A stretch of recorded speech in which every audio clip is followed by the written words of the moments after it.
அரோரா தண்டா விருப்பமாக தான் இருக்குது. அந்த பொண்ணோட கேரக்டர் அந்த மாதிரி இருப்பான். யாரையும் எதுவும் சொல்லக்கூடாது, நான் போயிடுறேன்ட்டு என்னை வெளியே அனுப்புங்களேன்னு ஒரு காலைல வந்து கும்பிட்டாலும் எனக்கு யாருன்னா ஓட்டு போட்டுறீங்க, நான் என்ன சுச்சுவேஷன் உள்ளியாக இருக்கிறேன், தயவு செஞ்சு என்னை வெளியே அனுப்புங்கன்னு கேட்குது. அது இப்போ கொஞ்சம் லைட்டாக வாஷ் அவுட் பண்ணுது. ஆனால் அது பெரிய அளவில் இம்பேக்ட் ஆகாது. ஏன்னா இதுக்கப்புறம் வந்து நிறைய பேர் விஜய் சேதுபதி அதே சொல்றாரு, நட்பெல்லாம் வெளியில வச்சுக்கோங்க, நீங்க விளையாட வந்திருக்கீங்க, உங்களுக்கு நல்லாவே தெரியும் பிக் பாஸ்னா இதுன்னு சொல்லிட்டு இங்கே வந்துக்கிட்டு நான் அப்பெல்லாம் பண்ண மாட்டேன், இப்படிலான்னா என்ன பண்ண வெளியில வாங்க அப்படி சிம்பு சார் சொல்கிற மாதிரி தான் சொல்லணும். ஷார்ட் சொன்னால் ஆக்ஷன் சொன்னால் நடிக்குது, கட் சொன்னால் கம்முனு. எனக்கு தான் நடிக்கவே தெரியாது. அந்த மாதிரி அவளுக்கு இது அந்த கேம்னா என்னன்னே தெரியாத அவளை வந்து கேம் ஆடுனா அவன் என்ன பண்ணுவான் பாவம், அவளுக்கு தெரிஞ்சது தான் அவன் பண்ணுவாங்க. அதனால அவங்களுக்கு ஒன்றும் தெரியாது. தயவு செஞ்சு தெரியாமல் உள்ளே வந்துட்டோமா, எனக்கு வந்த பேமெண்ட் வரையும் போதும், என்னை விட்டுரு, தயவு செஞ்சு இன்னும் எனக்கு ஆள் யாரெல்லாம் மாற்றிக்கிட்டாண்டா கூட இப்போ பிரவீனை தூக்கி உள்ளே போட்டுங்க, இல்லை ஆச்சரியை தூக்கி உள்ளே போட்டுங்க அப்படின்னு தான் சொல்கிறேன். நீங்கள் தான் வச்சுன்னு விளையாண்டு கிடைக்கிறீங்க. வியானா வந்து அது சரியான பிரெயின் தான். யார் கூட எப்போ சேரணும், யார் கூட எப்போ இது பண்ணணும், தன்னை எங்கே இடத்துல நல்ல ஆக்டராக காமிச்சிக்கணும் அப்படின்றதுல பக்காவாக இருக்குது வியானா. அது நல்லாவே பண்ணுது. ஆனால் வியானாவுக்கும் டஃப் கொடுக்குற மாதிரி 2 பேர் வந்திருக்கிறாங்க. அதனால் வியாமனா அழகான ராட்சசி அப்படின்னு தான் பார்க்குறேன். ஆனால் அது உள்ள நல்ல எண்ணங்கள்லாம் கிடையாது.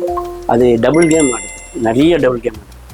ஆனால் சோசியல் மீடியாவில் வந்து வியானாவே சரியான இடத்துல சவுண்டு கொடுக்குது அப்படின்னு சொல்கிறாங்க. அந்த பசங்க இருக்காங்கல்ல, இந்த மீம்ஸ்லாம் போடுறாங்கல்ல, அழகாக இருந்தால் ரொம்ப பிடிக்கும் அவங்களுக்கு. அதனால் வியானா ஆர்மி அப்படின்னு நான் வச்சுருப்பாங்க. அதே வந்து வேறு யாருக்கெல்லாம் வைக்க சொல்லி பார்வதியெல்லாம் வைக்க மாட்டாங்க. அது மாதிரி தான் இப்படி ஒரு பைத்தியக்காரனை கூட நிறைய கமெண்ட் பண்ணி அமுச்சு விட்டாங்கல்ல. வியானாவும் அதுமாரி சும்மா போடுவாங்க, வேற ஒன்றும் கிடையாது, வேலை இல்லை. அதனால சபரி கேப்டன்ஷிப் எப்படி பண்ணுறாரு பையன்? அவனும் ஒருதலை பட்சமாக தான் பண்ணுறான். ஏன்னா கமருதீன் கத்துனா வேறு மாதிரி பண்ணுறான், பார்வதி கத்துனா வேறு மாதிரி பண்ணுறான். அதாவது பார்வதி இல்லை, விக்ரம்க்கு ஒரு மாதிரியும் கமருதீனுக்கு ஒரு மாதிரியும். இவனை பேச விடுறது, அவன் பேசுகிறப்ப அடக்கிறது, இந்த மாதிரி அவங்க சைடும் நியாயம் இருக்குல்ல. பார்வதி கமருதீன் சைடும் நியாயம் இருந்தால் அவங்க சைடும் நின்று கேட்கலாம். ஆனால் இவன் ஒருதலை பட்சமாக தான் இன்னும் வாழ்ந்துட்டு இருக்கான் அப்படின்றது நல்லாவே தெரியுது. இன்னொன்று, ஒருத்தங்க டாஸ்க்கு பிரச்சனை ஆகுறப்பயே போய் தடுக்கக்கூடாது, அதை செஞ்சிடறப்ப நம்ம பண்ணி நிறுத்து இப்படின்னா அது மோதி இவன் கையில் வரணும். அப்புறம் தான் இவன் கேட்கணும். அது ஆரம்பிக்கிறதுக்கு முன்னாடியே அப்போ என்னன்னா, நீ டாஸ்கில் இருக்கிறியா, அதாவது ராஜா தர்பாரில் டாஸ்கில் இருக்கியா இல்லை தலைவனாக இருக்கியான்ற கன்ஃபியூஸ் அதிகமாகிடுது. அதனால அதுக்கு ஒர்த்தான ஹாலிவுட் இல்லைன்ற மாதிரி பார்க்க. கமருதீனும் எடுப்பார் கைப்பில்லை தான். யார் என்ன சொன்னாலும் இவன் சொன்னாலும் இவன் தான் ஓகேடா மச்சான் அப்படின்னு சொல்லி இவனை ஒரு 10 நிமிஷம் உட்கார வச்சா பார்வதியை போய் சண்டை போடுவான். பார்வதிக்கிட்ட 10 நிமிஷம் உட்கார வச்சா கானா வினத்திட்டு வந்து சண்டை போடுவான். 2 பேரும் ஒன்றா சொல்கிறாங்களா, தலைவர் யாரும் அவங்ககிட்ட போய் சண்டை போடுவான். பட் குழந்தை வேற ஒன்றும் கிடையாது. விக்கல்ஸ் விக்ரம் இப்போ தான் வாய்ஸ் அவுட் பண்ணுறாரு, நல்லாவே வராரு. அது எங்கே எடுக்கணுன்றது பல பேர் மாதிரி பார்வதி கிட்ட கண்டென்ட் எடுத்தால் நம்ம மாட்டிப்போம் அப்படின்னு இல்லாமல் பார்வதிக்கிட்டே போய் அடிக்கிற தைரியம் வந்துருக்குல்ல. விக்கல்ஸ் விக்ரம் இன்னும் நல்லா விளையாடுவார். ஆக்டிங் ஸ்கோப்பும் நல்லா இருக்குது, காமெடி சென்ஸும் நல்லா இருக்குது, எதிர்த்து விளையாடுறதும் இப்போ நல்லா இருக்குது. இதே மாதிரி போனாலும் நல்லா இருக்குன்னு பார்க்குறேன். அந்த டாஸ்க் கொடுத்தாங்க இல்லையா சாண்ட்ரால, அப்போ பார்த்தா உண்மையிலேயே அந்த இதை குவிட் பண்ணாப்புல அந்த மேனேஜர் டாஸ்க்கை. ஸோ அதில் வந்து பார்த்தீங்கன்னா ரொம்ப அழுதுட்டாப்லே. அவர் ரொம்ப அழுதுட்டாருன்னா அதுக்கு ஒரு ஸ்கெட்சு போட்டார். ஒரு இது வரும், இவ்வளோ தூரம் நம்ம ஒழுங்காக நடிச்சிருக்கோம், ஆனால் பின்னாடி என்ன நடக்குதுன்னே தெரியாமல் அதுக்கு ஒரு ஸ்கெட்சு போட்டு அழுதுட்டு பழிகளா இப்படிலாம் அழ வச்சு கட்சியில் முன்னாடி இதுன்னு எல்லாம் சொல்கிற போகிறாங்க அப்படின்ற ஒரு அசிங்கமும் ஒரு நகைப்புக்குரிய விஷயத்துக்காக அவர் சோர்ந்து போயிட்டப்போல. பின்னாடி இது மாதிரி தான் பல பேர் வாழ்க்கையில் பின்னாடி என்ன நடக்க போகுதுன்னு தெரியாமல் இப்போ காமெடி பண்ணிகிட்டு இருப்பாங்க, சில பேர் அழுதுட்டு இருப்பாங்க, சில பேர் கடவுளே திட்டிகிட்டு இருப்பாங்க. லாஸ்ட்டில் தானே தெரியும் கடவுளோட விளையாட்டு என்னான்ட்டு. அந்த மாதிரி ஒரு குறும்படம் வந்தால் தான் எல்லாருக்கும் தெரியுன்றது விக்கல்ஸ் விக்ரம் விளையாட்டுலாம் தெரியுது. என்ன செய்யுதுன்னு யோசிச்சு நிற்கிறார். என்ன நம்மளுக்கு உண்டான சாப்பாடு இன்னும் வரலையே, எனக்கு பத்துலையே இவங்கிட்ட அப்படியே ஆவாஸ் தான் காமிச்சுன்னு இருக்காரு. இன்னும் இறங்கி விளையாடல. டாஸ்க்லேயும் ஒரு மெயினான ரோல் கொடுக்க மாட்டுறாங்க, சினிமாவில் தான் கொடுக்க மாட்டுறானுங்கன்னா டாஸ்க்லேயும் மெயின் ரோல் கொடுக்க மாட்டுறானுங்களே அப்படின்ற ஒரு மனசு கஷ்டத்தோடு தான் விளையாண்டுக்கிறாரு. பட் அவங்க ஒய்ஃபை நினச்சி கொஞ்சம் பெருமைப்பட்டுக்கிறாரு, அப்பப்போ கொஞ்சம் சைட் அடிக்கிறாரு. அந்த மனுஷன் ஒரு காலத்தில் எப்படி இருந்தாலும் தெரியுமா, பேர்பட்ட வாழ்ந்த ஃபேமிலி தெரியுமான்னு பின்னாடி பேக்ரவுண்ட் ஸ்கோர் வாசிக்கிற அளவுக்கு சரியான மனுஷன். விஜய் சேதுபதியே துணை ஆக்டரா இருந்தப்போ பயங்கரமான ரோல் பண்ணவர். எல்லாம் இதெல்லாம் போய் அவருக்கு தளபதினு கொடுத்துட்டு அப்படி எல்லாம் கொடுத்து அசிங்கப்படுத்துறீங்களேன்னு மனசு கஷ்டமா இருக்கு. சாண்ட்ரா கொடுத்த டாஸ்க்கை நல்லா முடிச்சிருக்காங்க. அதே மாதிரி கரெக்டான ஆளுங்களுக்கு வாய்ஸ் அவுட் பண்ணுறாங்க. இவங்க பார்வதி கூட சேர்ந்துற நிறைய பேர் சாமிலாம் கும்பிடுறாங்க. பட்டு பார்வதி சில டைமில் நல்லதாக பேசுகிறப்போ அவங்க கூடயும் நின்று சண்டை போடுறாங்க. அதெல்லாம் பார்க்குறப்போ கரெக்டாக முடிவெடுக்கிறாங்க இந்த சாண்ட்ரா அப்படின்ற மாதிரி தெரியுது.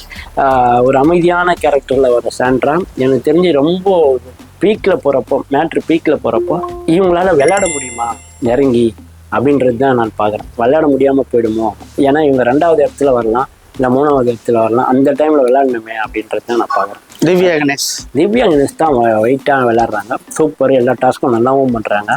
தைரியமாக எல்லா இடத்துலையும் வாய்ஸ் அவுட் பண்ணால் முதல்ல பயம் இல்லை.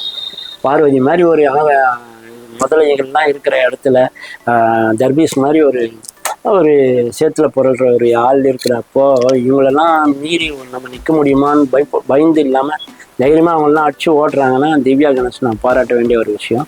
இன்னொன்று அந்த பொண்ணு வந்து கண்டிப்பாக ரன்னர் அப் ஆகிறதுக்கு வாய்ப்பு இருக்கு. கானா வினோத் அதே தான் பண்ணேன். நல்லா அவருக்கு உண்டான இந்த பாடல்களை ரொம்ப அருமையாக உள்ளே உட்காந்து இதுக்கு முன்னாடி வந்தவங்களாம் வந்துடுவாங்க எதுக்கு வந்தீங்கன்ட்டு. கரெக்டாக நான் இந்த தர்மீஸ் பாடத்துக்குலாம் ஒரு பாட்டு எழுதி அவ்வளோ அழகாக பண்ணியிருக்கிறாரு. எல்லா இடத்துலையும் நல்லா பண்ணுறாரு. டைமிங் சென்ஸு வேறு லெவலில் டைமிங் சென்ஸு. என்ன ஒன்று கொஞ்சம் எமோஷ்னல் ஆகிறாரு. அது வட சென்னைக்கே உரித்தான எல்லாருக்குமே இருக்கும்.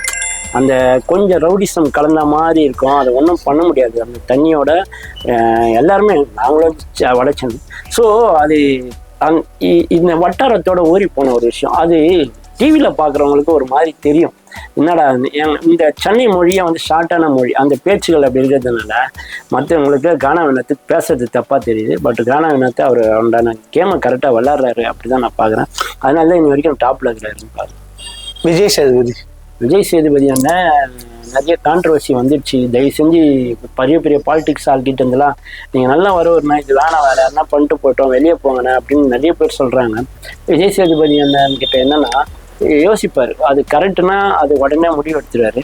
இல்லை இந்த வருஷத்தை முடிச்சு கொடுத்துட்டு நான் போகிறேன் அப்படின்ற மாதிரி பேச்சுவார்த்தை இருக்குது. ஏன்னா அவருக்கும் நிறைய கால் ஷீட்லாம் ப்ராப்ளம் இருக்குது. ஸோ அதனால் இந்த வருஷம் இறங்கிட்டோம் முடிச்சு கொடுத்துட்டு போகலான்ற ஒரு எண்ணத்தில் தான் அண்ணன் இருக்கிற மாதிரி தோணுது. அடுத்த வருஷம் இருக்க மாட்டாரா? அடுத்த வருஷம் வேறு யாருன்னா வருவாங்க அப்படின்னு கண்டிப்பாக சொல்லலாம். ஏன்னா அவர் பிஸியான ஆக்டர் ஆகிட்டார். அவர் வந்து இந்த பிடிச்சி ஒரு நாள் ஓட்டுறதுக்கே பெரிய விஷயமா இருக்குது.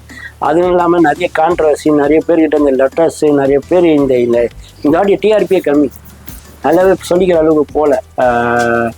அது என்ன சொல்கிறதுன்னு பேச முடியல. அது யார் பண்ணுற தப்புன்னு தெரியல. சில விஷயங்கள் சில பேரெல்லாம் கண்டிப்பாக வெளியே எடுக்கணும், எதனா ஒரு ரீசன் சொல்லி. அப்போ தான் இது நல்லாயிருக்கும். சில நல்ல விளையாடுறாங்க உள்ளே வரணும். ஆனால் இப்போ டிவி போட்டால் கூட கத்தினே இருக்கிற மாதிரி காது வலிக்குது. ஸோ இதெல்லாம் அவர் சொல்லி நிறைய தடவை புரிய வச்சார். கேலியா முதல் லிசன் பண்ணியா, இதை பண்ணாத. ஏன்னா அவன் திருப்பணியும் போய் அதை தான் பண்ணுறான். அப்போ அவனை என்ன பண்ணுறது சொல்லுங்க? ஒருத்தன் ஓட்டு போடுறான்னு சொல்லிட்டு அவனை வச்சுக்கினே இருக்கிறதும் சமுதாய சீர்கேடு தான். புரிஞ்சுங்களா? மூணு வாட்டி வந்துட்டான், ஓட்டு போடுறான் 3 வாட்டி அவனை உட்கார வச்சுருந்து அவன் என்ன பண்ணான்? சும்மா ஏன்னா அவன் நட்சினே இருக்கிறான். அவனை திருப்பி உட்கார வச்சுன்னு இருப்பீங்களா? அவனை ஏன்னா எலிமினேட் பண்ணி வெளியே அனுப்பணும். அப்போதான் புது ஆளுங்களுக்கு இருக்கும். புது ஆள் ஏன்னா அவனை வந்து பண்ணுவான். அது பிக் பாஸ்க்கு தெரிய மாட்டேன்.